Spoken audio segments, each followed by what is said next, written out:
one of your first instruments was cello. How did that turn into bass? Well, as an 11-year-old, the teacher came to our school one day, elementary school, and she said, "Look, I have this idea of starting an orchestra in this black school." Mm-hmm. And she had a table full of instruments, and we had a choice of what instrument we thought we wanted to give a shot. And so the cello seemed like a sound that was not too difficult to get. It wasn't a great sound, but it was a sound. Mm-hmm.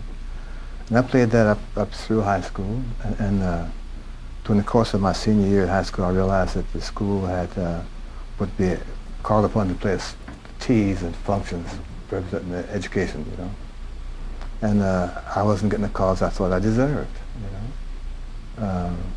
So I looked around at the bass section, and the bassist was graduating in January of 1955. Mm. And I decided that if he's gone, then if I'm not a bass player, they'll have to call me. Well, here I am.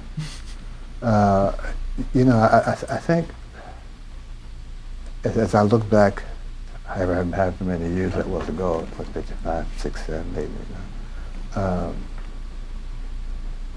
I regret that happened, because I felt at the time I was a cellist, I was really a very good one. Mm.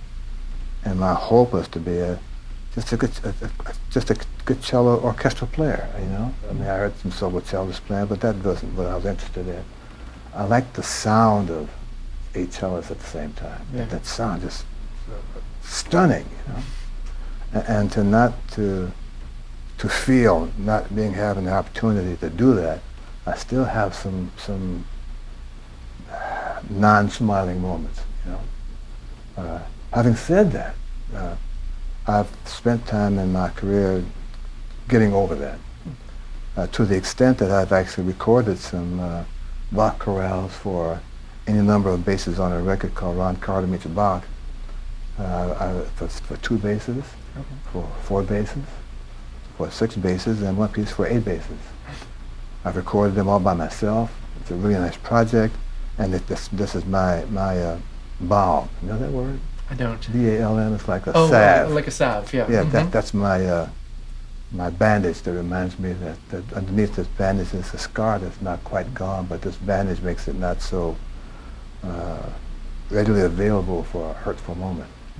Mm. Having said that, I would like to be able to play classical orchestra, but I've kind of been relegated to a weekend jazz player. I'm okay.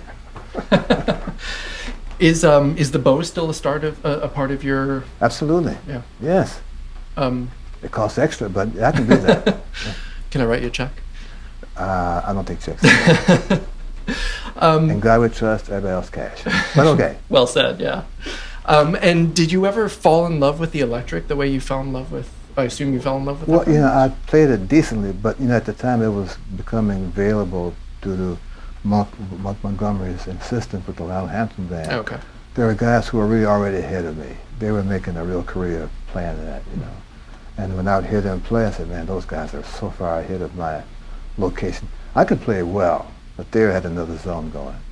And I kind of decided that if I'm going to be a musician of caliber and substance, I better sit down and figure out how to get there with just playing this. Mm-hmm.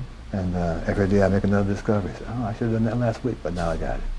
Do you feel like that deprived you of any opportunities that you wanted? No. If I didn't get them, I shouldn't have been there. That's probably what that means for me. Mm-hmm. I am prepared as best I can be. The hiring in of itself is out of my province. All I can do is make myself available as a quality player, as someone who accepts, who brings a level of integrity to the music, yeah. And people who sense that and they feel I can help their project, they're comfortable to call.